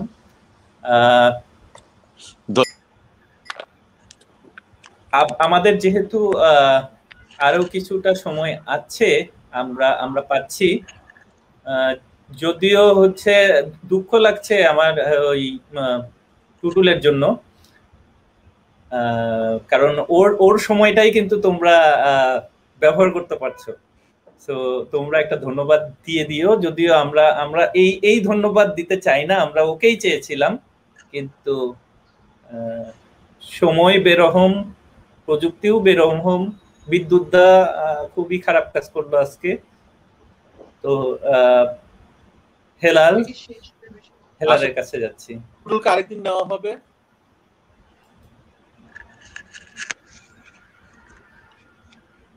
আমি সুনীল গঙ্গোপাধ্যায়ের আমি কিরকম ভাবে বেঁচে আসি আংশিক কবিতা পড়ছি। আমি কিরকম ভাবে বেঁচে আছি তুই এসে দেখে যা নিখিলেশ। এই কি মানুষ জন্ম, নাকি শেষ পুরোহিত কঙ্কালের পাশা খেলা? প্রতি সন্ধ্যাবেলা আমার বুকের মধ্যে হাওয়া ঘুরে ওঠে, হৃদয়কে অবহেলা করে রক্ত। আমি মানুষের পায়ের কাছে কুকুর হয়ে বসে থাকি, তার ভেতরের কুকুরটাকে দেখবো বলে। আমি আক্রোশে হেসে উঠি না, আমি ছারপোকা হয়ে ছারপোকার কাছে হাঁটি, মশা হয়ে উড়ি একদল মশার সঙ্গে। খাঁটি অন্ধকারে স্ত্রীলোকের খুব মধ্যে ডুব দিয়ে দেখেছি দেশলাই জেলে। ও গায়ে আমার কোনো ঘর বাড়ি নেই। আমি স্বপ্নের মধ্যে বাবুদের বাড়ির ছেলে হয়ে এসে গিয়েছি রঙ্গালয়ে। পরাগের মতো ফু দিয়ে উড়িয়েছি দৃশ্যালোক। ঘামে ছিল না এমন গন্ধ যাতে ক্রোধে জ্বলে উঠতে পারি। নিখিলেশ, তুই একে কি বলবি? আমি শোবার ঘরে নিজের দুহাত পেরেকে বিদে দেখতে চেয়েছিলাম যিশুর কষ্ট খুব বেশি ছিল কিনা। আমি ফুলের পাশে ফুল হয়ে ফুটে দেখেছি, তাকে ভালোবাসতে পারি না। আমি কপাল থেকে ঘামের মতো মুছে নিয়েছি পিতামহের নাম। আমি শ্মশানে গিয়ে মরে যাবার বদলে মায়েরই আমি ঘুমিয়ে পড়েছিলাম। নিখিলেশ, আমি এই রকম ভাবে বেঁচে আছি। তোর সঙ্গে জীবন বদল করে কোনো লাভ হলো না আমার। ধন্যবাদ। কি বলবো, মানে এই যে কি নয়ন, তারপরে হেলাল এমন এমন কবিতা পড়তেছে, মনে হয় যে তোমাদের মাইক মিউট করে দিয়ে আমি পড়া শুরু করি, এরকম একটা ভেতরে অনুভূতি তৈরি হয়, বুঝছো? যাই হোক, মানে এত পছন্দের কবিতা এগুলা আর কি। তো আমরা আমরা আমরা এর মধ্যে প্রচুর দর্শক, এবং হচ্ছে আজকে সারোয়ার মুর্শেদ খুব একনিষ্ঠ দর্শক, মানে কমেন্টের পর কমেন্ট করে দিচ্ছে, এমনিতে হচ্ছে অসম্ভব। আমাদের নতুন মডারেটর লিমা বলছে, তাসলিমা বলছে ভালো লাগছে তোমাদের আবৃত্তি। তারপরে হচ্ছে মুন্না বলতেছে আমার একটা লাল পাঞ্জাবি দরকার ছিল রে, আমি তো লাল পাঞ্জাবি পরলে তোমরা আবার শার্ট পেছনে লাগায়া দিতা, তখন তো আমি থাকতে পারতাম না। নয়নের প্রশংসা চলছে। সারোয়ার বলছে যে দর্শকের আসনে বসার মজাই আলাদা। আচ্ছা, তুমি মজা করো বন্ধু, তোমাকে মজা দিতে পারলে আমাদের হচ্ছে এটা সফলতা। আর সবাই প্রশংসা করছে, আসলে টুটুলকে মিস করছে আখি, আমরাও মিস করছি। আর আমাকে 1 লাখ ধন্যবাদ দিয়েছে হচ্ছে মুন্না। এখন তুমি আপাতত ওইটা রাখো, এখন বোধহয় কুরিয়ার টুরিয়ার চলতেছে না, খুললে আমি তোমাকে ঠিকানা পাঠিয়ে দিব, তুমি খুব ভালো যত্ন করে প্যাকেট করে আমাকে পাঠিয়ে দিও। আমি সারা জীবনে 1 লাখ ধন্যবাদ চোখে দেখিনি। এখন এই পর্যায়ে আমি এখন বলবো কার পালা? কাজী সাহেবার পালা। এটা কি শেষ? আমরা 25 পর্যন্ত যেতে পারবো, আমরা যাই। আচ্ছা ঠিক আছে, আসলে আমি নিজে একটু লিখি। আমার একটা স্বরচিত কবিতা আমি প্রায় 20 বছর আগে লিখছিলাম, এই পরিষদ আছে স্টুডি লাইফে। পড়ছি। মধ্যরাতের আগন্তিকা। মধ্যরাতে প্রদীপ হাতে নগরীর পাদদেশে অকস্মাৎ এক আগন্তিকা উপস্থিত। ভোরের আলোয় জনবিরল নগরী সরগরম হয়ে ওঠার আগেই বার্তাটা ছড়িয়ে পড়ল বাতাসে বেগ। জনতার ফিসফিসানি অতিক্রম করে তাদের বিস্ময়ের মাত্রা ক্রমশ যেন খসে খসে পড়ছিল। সকলের মুখে এ কি বল, আগন্তিকা কেন মধ্যরাতে তার পদচিহ্ন রাখলো? কেউ বলল আগন্তিকার স্বর্গে বার্তা বয়ে এনেছে, সে পবিত্র আত্মার মানবী। কেউ বলল আগন্তিকা মায়ার অতলে ভেসে এসেছে, সে মায়ার তরলী। কেউ বলল আগন্তিকার স্বপ্নের দিক সে স্বপ্নের বাস্তবায়িকা। কেউ বলল আগন্তিকা প্রেমে সুর ধারণ করেছে, সে প্রেমের অতুলনীয়া। কেউ বলল আগন্তিকা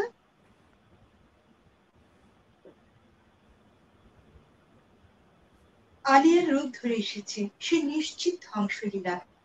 আগুনটিকা ধরিত্রীর ব্যস্ত মানুষদের কতিপয় মন্তব্য শুনে প্রথমে বিস্ময়ে বিমূঢ়, তারপরে বিরক্তিতে বিক্ষুব্ধ, তার উপরে বিদ্রোহী বিপর্যস্ত। আগুন দেখে বোধগম্য করতে পারছিল না, এখন সে কি করবে? মানুষের বিচিত্র সব ভাবনার ভিড়ে সে কি হারিয়ে ফেলবে আহ্লাদিত হয়ে, নাকি রহস্যময়তায় মানুষদের চিনে রেখে আবার সে উড়া দিবে অন্তরিক্ষে নির্মিতে তার নিভৃত আত্মগুলো।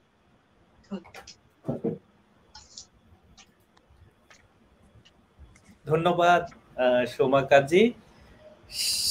সেই সাথে আমি সারোয়ার মোর্শেদকেও ধন্যবাদ জানাচ্ছি। আজকে সে খুবই মানে অ্যাক্টিভ দর্শকের ভূমিকায় পালন করছে এবং আমাদের একটু একটু করে সে আমাদেরকে টাইম দিচ্ছে আর কি, যে টাইম বাড়াচ্ছে আমি কতক্ষণ পর্যন্ত থাকতে পারবো। তো আস্তে আস্তে টাইম বাড়াচ্ছে। তো আমরাও ও টাইম বাড়াক, আমরাও যেতে থাকি। আমরা চলে যাচ্ছি নয়নের কাছে।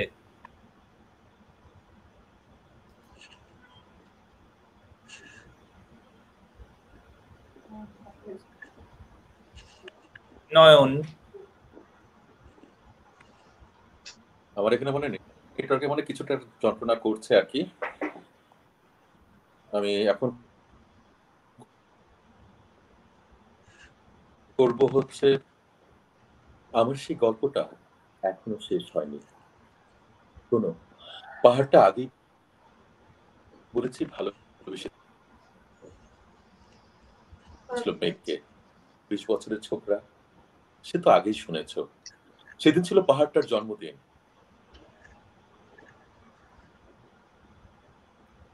পাহাড় মেঘ, তুমি লাল শাড়ি পরে আসবে।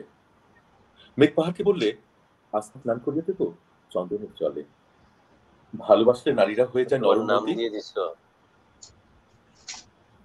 পুরুষেরা সেইভাবে মেঘ ছিল পাহাড়ের আলিঙ্গনের আগুনে, পাহাড় ছিল মেঘের। হঠাৎ আকাশ জুড়ে বেজে উঠলো ঝড়ের জগৎ,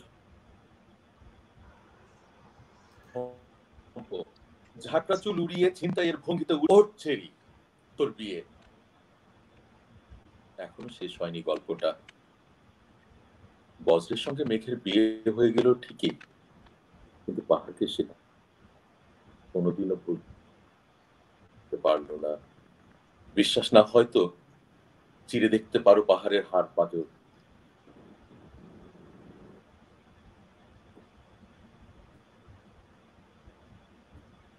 ধন্যবাদ। ধন্যবাদ নয়ন। আমার মনে হয় কিছুটা তোমার হচ্ছে ইন্টারনেটের কারণে, অন্তর্জালের সমস্যার কারণে হচ্ছে আমরা কিছুটা ভাঙা পেয়েছি। আমি হচ্ছে এই আশা করি তুমি এই যে হচ্ছে লাইভের পাশাপাশি তুমি একটু কবিতা রেকর্ড করে আমাদের গ্রুপেও পোস্ট করবে। তো সেখানে অন্তত আমরা অন্তর্জালের বেড়া জালে পড়বো না। তো এই মুহূর্তে মানে এই পর্যায়ে আমি হচ্ছে আহ্বান করছি আমার বন্ধু ডাক্তার হেলাল উদ্দিনকে। ধন্যবাদ। আমি হেলাল হাফিজের আবার একটু ছোট একটি কবিতা পড়ি। মানবানন। আগুন আর কতটুকু পড়ে, সীমিত তার ক্ষয়, সীমাবদ্ধ তার বিনাশ।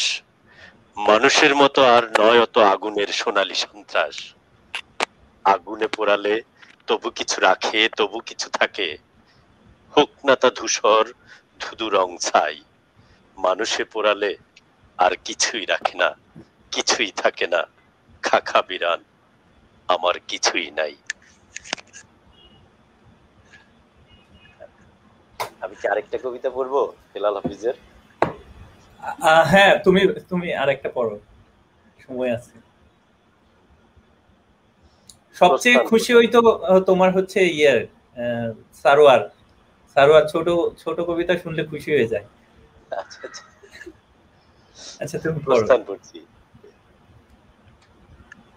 এখন তুমি কোথায় আছো, কেমন আছো, পত্র দিও, পত্র দিও।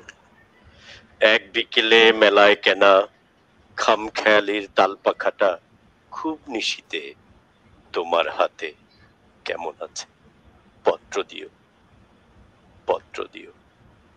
ক্যালেন্ডারের কোন পাতাটা আমার মতো খুব ব্যথিত, ডাগর চোখে তাকিয়ে থাকে তোমার পানে, পত্র দিও। কোন কথাটা অষ্টপ্রহর কেবল বাজে মনের কানে, কোন স্মৃতিটা উস্কানি দেয় ভাসতে বলে প্রেমের বানে, পত্র দিও, পত্র দিও। আর না হলে যত্ন করে ভুলেই যেও, আপত্তি নেই। গিয়ে থাকলে আমার গেছে, কার কি তাতে। আমি না হয় ভালোবেসেই ভুল করেছি, ভুল করেছি নষ্ট ফুলের পরাগ মেখে, পাঁচ দুপুরের নির্জনতা খুন করেছি, কি এসে যায়। এক জীবনে কতটাই আর নষ্ট হবে, এক মানবী কতটাই বা কষ্ট দিবে, পত্র দিও, পত্র দিও। হ্যাঁ, ধন্যবাদ ডাক্তার হেলাল। আমিও বলবো যে তুমিও এক জীবনে কতটাই বা কত দিকেই বা তোমার হচ্ছে নজর দিবে, তুমি কিছু কবিতা পোস্ট করো, পোস্ট করো, পোস্ট করো। কারণ হচ্ছে তোমরা এরকম আমাদেরকে বঞ্চিত করো না আর কি। একটু কষ্ট করে, একটু মোবাইল ডাটা নষ্ট হইলেও তোমরা কবিতা রেকর্ড করে পোস্ট করো, পোস্ট করো, পোস্ট করো। অসাধারণ সময় কাটছে। আমরা আর কিছুক্ষণ যেতে পারবো। সোমা, তোমার দিকেই যাচ্ছি। আসলে কবিতার আমার ভীষণ একটা অনেক ছোটবেলা থেকে আমি কবিতার ভীষণ আসক্তি। আর এই জায়গায় আমার প্রথম প্রেম যদি বলি, অবশেষে হচ্ছে জীবন্ত দাস, 7 থেকে শুরু করা। সচরাচর আমি পড়ি না, কিন্তু আজকে আমি একটা জীবন্ত দাসের কবিতার চেষ্টা করি। আমি যদি হতাম, আমি যদি হতাম বনহংস, বনহংসী হতে যদি কোন এক দিগন্তের জলশিনী নদীর ধারে, ধান ক্ষেতের কাছে ছিপছিপে স্বরের ভেতর এক নিরাল আনবে। তাহলে আজ ফাগুনের রাতে ছাওয়ের সাকারের পেছনে চাঁদ উঠতে দেখে আমরা নিম্নভূমির জলের গন্ধ ছেড়ে আকাশের উপলি শস্যের ভেতর গা ভাসিয়ে দিতাম। তোমার পাখনায় আমার পালক, আমার পাখনায় তোমার রক্তের স্পন্দন। হয়তো তীর্যক কোনো প্রতিশ্রুত আমাদের পাখায় পৃষ্ঠনের উল্লাস, হয়তো তীর্যক কোনো প্রতিশ্রুত আমাদের কণ্ঠে উত্তর হাওয়ার গান, হয়তো গুলির শব্দ আবার আমাদের স্তব্ধতা, আমাদের শান্তি। আজকে জীবনের টুকরো টুকরো মৃত্যু আর থাকতো না, থাকতো না আজকের জীবনের স্বাদের ব্যর্থতা ও অন্ধকার। আমি যদি বনহংস হতাম, বনহংসী হতে যদি তুমি কোন এক দিগন্তের জলশিনী নদীর ধারে ছিপছিপে স্বরের ভিতর এক নিধান আনবে, তাহলে আজ এই ফাগুনের সাথে ছাওয়ার পেছনে চারটুকরি থেকে আমরা নির্মমভাবে জলের গন্ধ ছেড়ে আকাশের উপরে শস্যের ভেতরে গা ভাসিয়ে দিতাম। ধন্যবাদ সোমা কাজী। সোমা কাজী দিয়ে শুরু হয়েছিল, আমাদের সময় সোমা কাজী দিয়েই শেষ হয়ে গেছে। মাঝখানে আমরা টুটুল নাথকে মিস করছি। এবং তোমার হলো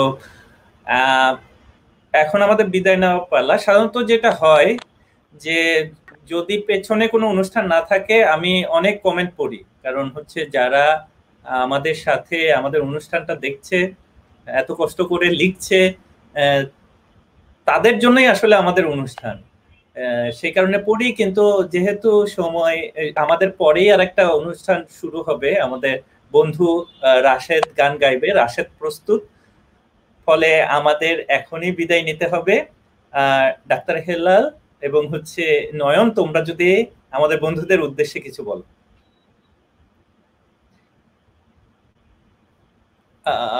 হেলাল তুমি আনমিউট করতে হবে, আমাদের সময় বেশি নাই। ক্লাব 94 এর সকল বন্ধুদের আবারও শুভেচ্ছা, ঈদের শুভেচ্ছা জানাচ্ছি। আর এই যে আমরা এতক্ষণ সবাইকে কষ্ট দিলাম, ধৈর্য ধরে আমাদেরকে সহ্য করার জন্য আবারও কৃতজ্ঞতা প্রকাশ করছি। নয়ন, আর আর তো টেনশন নাই নাকি? আচ্ছা, আমার মনে হচ্ছে যে নয়নের সমস্যার কারণে ও হচ্ছে। সো আমরা বিদায় নিচ্ছি, আমাদের নির্ধারিত সময় শেষ। আমি আমাদের বন্ধুদেরকে বলবো যে তোমরা শেষ মানে শেষ না, কারণ এর পরেই হচ্ছে আমাদের বন্ধু রাশেদ গান নিয়ে আসছে। তোমরা সাথে থাকো। আর তো কবিতায় তোমাদেরকে পাশে পেয়ে আমরা অত্যন্ত আনন্দিত, কৃতজ্ঞ। তবে ধন্যবাদ দিয়ে আমি কাউকেই ছোট করব না, কারণ বন্ধুদেরকে ছোট করতে নাই। সবাই ভালো থাকো, সুস্থ থাকো, কোভিডে নিরাপদে থাকো। ঈদ মোবারক। ঈদ মোবারক।